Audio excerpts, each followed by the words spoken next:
Ya, sekarang materi berikutnya adalah cara cross ya. Ini ya, cara lain untuk menghitung perhitungan statikanya dengan cara cross ya. Selain tadi sudah diajari consistent deformation ya. Kalau consistent deformation memakai integral, kalau ini sudah tidak lagi memakai integral, jadi lebih mudah ya. Jadi tahap penyelesaiannya adalah pertama, saudara harus menghitung angka kekakuan.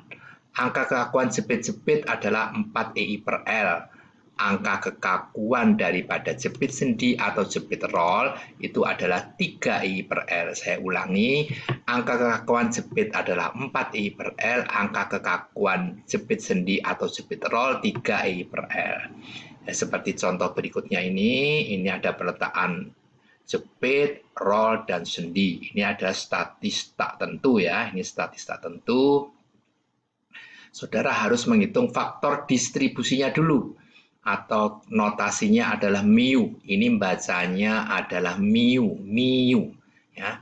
Mu BA dibanding mu BC sama dengan KBA dibanding KBC. KBA jepit-jepit 4 EI per L, KBC jepit sendi 3 EI per L. Kenapa titik B ini dianggap jepit? Karena begini, seandainya untuk gampangnya ya, seandainya kamu di titik B, tangan kananmu dipegangi A, tangan kirimu dipegangi C, berarti kamu kejepit di B. Jadi mau tidak mau titik B ini harus dianggap jepit. Oke, sekarang titik C. Titik C dianggap jepit atau sendi? Kita lihat saja. Tangan kananmu dipegangi B, tangan kirimu dilepas, jadi saudara tidak kejepit di C. Jadi titik C ini tetap harus dianggap sebagai sendi. Ya, itu caranya bagaimana menganggap itu harus dianggap jepit atau tetap dianggap sebagai peletakannya sendiri. Oke. Di sini mu BA dibanding mu BC sama dengan KBA dibanding KBC sama dengan 4 EI per 4 dibanding 3 kali 2 EI per 8. Ya, ini ketemunya EI dan 0,75 EI, sehingga mu BA adalah KBA dibagi penjumlahnya ini. Kemudian mu BC adalah KBC dibagi penjumlahnya ini. Nah, sigma mu harus 1, jadi mu BA plus mu BC harus 1. Jadi sigma mu pada satu titik kumpul harus 1. Sigma faktor distribusi pada satu titik kumpul harus 1. Ya. Ingat, sigma faktor distribusi pada satu titik kumpul harus 1. Kemudian mu CB dibanding mu CD, nah kalau ini bisa langsung, karena KCD tidak ada 0 dan KCB ada, pada sigma mu di C harus 1, berarti yang bebas ini 0, yang ini harus 1. Jadi mu CB sama dengan 1, mu CD sama dengan 0. Itu untuk mudahnya seperti itu ya. Langsung saja. Nah, ini saya menjelaskan angka kekakuan. Kenapa kok tadi ketemu 4 EI per L? Caranya begini. Kalau angka kekakuan AB itu adalah momen yang dibutuhkan untuk memutar jepit A sebesar 1 radian. Jadi kalau saudara hitung dengan cara konsisten atau slope deflection, MAB ini ketemunya 4 EI per L. MBA ini ketemunya 2 EI per L. Ya. Nah, jadi momen yang dibutuhkan untuk memutar jepit A sebesar 1 radian itu adalah 4 EI per L. Sehingga angka kekakuannya untuk batang AB itu adalah 4 EI per L. Nah, kemudian yang selanjutnya adalah kalau jepit sendi atau jepit roll sama saja.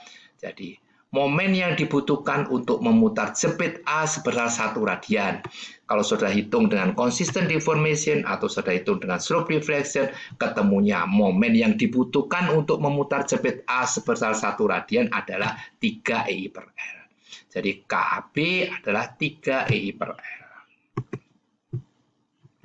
Nah, ini tadi sudah dijelaskan dalam soal tadi, roll di B harus dianggap jepit, sedangkan di titik C tetap sebagai sendi ya. Tadi sudah saya jelaskan tadinya. Tuh. Kemudian seperti ini, sama saja ini ya. Ini untuk menghitung faktor distribusi pada bentuk yang portal seperti ini, di mana titik B saudara itu itu titik kumpul dari batang BA, batang BC, dan batang BD. Sehingga untuk menghitung faktor distribusinya adalah mu BA dibanding mu BC dibanding mu BD sama dengan KBA dibanding KBC dibanding KBD. Ya, ketemunya ini sigma mu-nya harus 1 di titik B. Ya, sigma mu-nya harus 1 di titik B. Hanya saya ingatkan, kalau misalnya ketemunya sepertiga jangan ditulis 0,33 ya, nanti tidak cocok ya, tetap aja sepertiga. Jadi kalau dijumlah 1. Jadi jangan diganti 0,33, 0,34, nanti malah bingung. Nanti waktu kamu nge-cross itu nanti tidak akan cocok ya.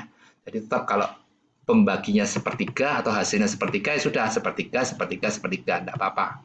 Masukkan seperti itu. Ya, kemudian langkah berikutnya adalah menghitung momen primer. Momen primer itu adalah momen ujung batang jepit akibat beban luar. Momen primer itu adalah momen ujung jepit akibat beban luar. Arah momen disepakati untuk cross itu, ya ini agak berbeda ya, hati-hati. Yang berlawanan jarum jam adalah positif, yang searah jarum jam adalah negatif. Ya. Arah momen primer mengembalikan arah lendutan.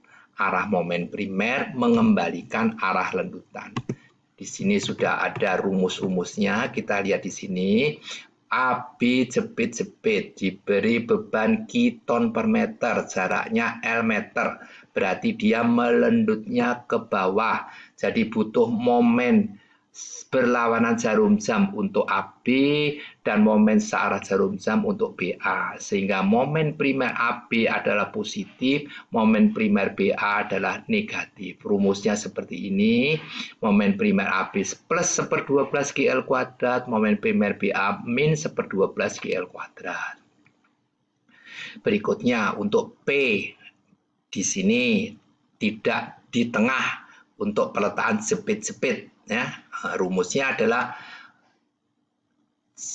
PAB kuadrat per L kuadrat untuk AB dan untuk BA PBA kuadrat L kuadrat. Karena berputarnya begini, ini adalah positif, yang berputar begini adalah negatif. Kalau P-nya di tengah bisa langsung memakai 1/8 PL. Bisa langsung memakai 1/8 PL. Sekarang kalau peletakannya jepit sendi atau jepit roll, sama saja ya, jepit sendi atau jepit roll diberi beban kiton per meter, momen primer AB adalah positif 1/8 GL kuadrat. Jadi hati-hati beda kalau jepit-jepit 1/12, kalau jepit sendi atau jepit roll 1/8. Ya, kalau ini juga gitu, kalau P-nya di tengah, berarti momen primer AB adalah positif 3/16 PL. Tadi kalau jepit-jepit 1/8 PL. Jadi jangan sampai keliru ya, jangan sampai keliru. Ini contoh yang lain, kalau bentuknya kolom seperti ini dengan peletakan jepit roll, didorong oleh piton di tengah, berarti dia melendutnya ke kanan begini. Jadi butuh momen yang berlawanan jarum jam untuk mengembalikan supaya dia tidak melendut. Arahnya berlawanan jarum jam, nulisnya adalah positif, rumusnya sama seperti ini. Jadi positif 3/16 PL. Jadi momen primer itu adalah momen jepit, ya, momen ujung jepit akibat beban luar, arahnya mengembalikan arah lendutan. Yang searah jarum jam adalah negatif, yang berlawanan jarum jam adalah positif. Setelah itu, sudah menghitung momen distribusi. Momen distribusi itu adalah min sigma momen pada satu titik simpul kali faktor distribusinya. Supaya negatif ini tidak lupa, supaya min ini tidak lupa, harga faktor distribusi yang sudah hitung tadi positif, memasukkan ke tabel cross-nya adalah negatif. Harga faktor distribusi yang hasilnya tadi adalah positif, memasukkan ke tabel cross-nya adalah negatif. Setelah itu, sudah harus menghitung momen induksi. Faktor induksi adalah setengah. Faktor induksi adalah setengah. Di peletakan jepit-jepit dapat saling menginduksi sebesar setengah. Tetapi peletakan jepit sendi atau jepit roll, sendi atau roll hanya boleh memberi induksi ke jepit, tetapi tidak boleh menerima induksi dari jepit. Ini diingat ya. Untuk peletakan jepit sendi atau jepit roll, sendi atau roll boleh memberi induksi ke jepit, tetapi tidak boleh menerima induksi dari jepit. Ya, ini bagaimana cara membuat tabel cross ya. Ini konstruksinya seperti ini. Berarti titik B, ini titik B batangnya BA dan BC, titik C batangnya CB dan CD, dan titik D batangnya DC.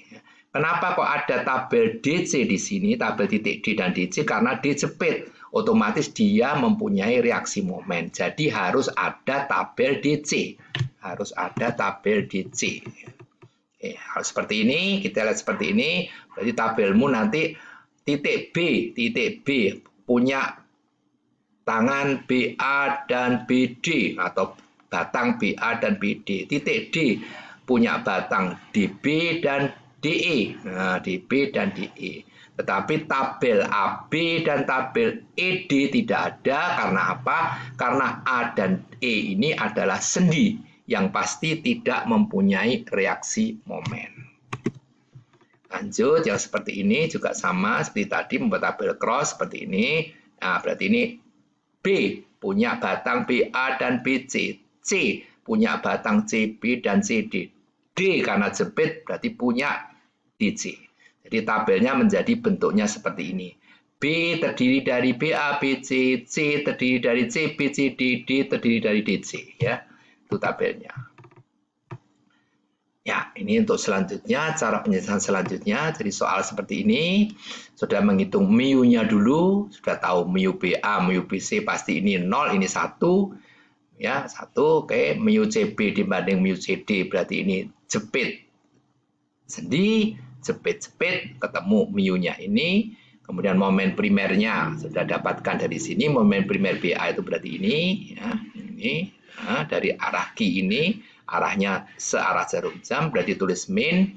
Kemudian momen primer BC adalah 0, hati-hati, momen primer BC adalah 0, karena B sendi, momen primer CB adalah 1/8 QL kuadrat. Kemudian momen primer CD sama dengan momen primer DC, karena ini di tengah berarti 1/8 PL. Lanjut, sini ini untuk menghitung momen akhirnya, ini faktor distribusinya ditulis, yang tadi plus ditulis negatif, yang tadi plus ditulis negatif, kemudian ditulis momen primernya di sini, kemudian mulai momen distribusi sama dengan momen primer BA tambah momen primer BC kali faktor distribusi BA, ketemu ini. Momen distribusi BC, momen primer BA ditambah momen primer BC kali faktor distribusi BC, ketemu ini. Terus momen distribusi CB dari hasilnya dari momen primer CB dan tambah momen primer CD dikali faktor distribusi CB, ketemu ini ya, dan seterusnya. Kemudian baru diinduksi. Ini sama-sama, ini hati-hati, ini ada ini sendi boleh menginduksi ke jepit, jepit tidak boleh menginduksi. Kemudian yang ini karena sama-sama jepitnya boleh saling menginduksi. Kemudian saudara jumlah dari momen akhirnya ini, saudara akan ketemu momen akhirnya ini. Saudara jumlah mulai dari momen primer ini, saudara jumlah ke bawah, hasilnya adalah di sini. Hasilnya ada di sini ya. Sebagai kontrol, sigma momen di titik simpul harus 0. Sigma momen di titik simpul harus 0. Itu sebagai kontrolnya.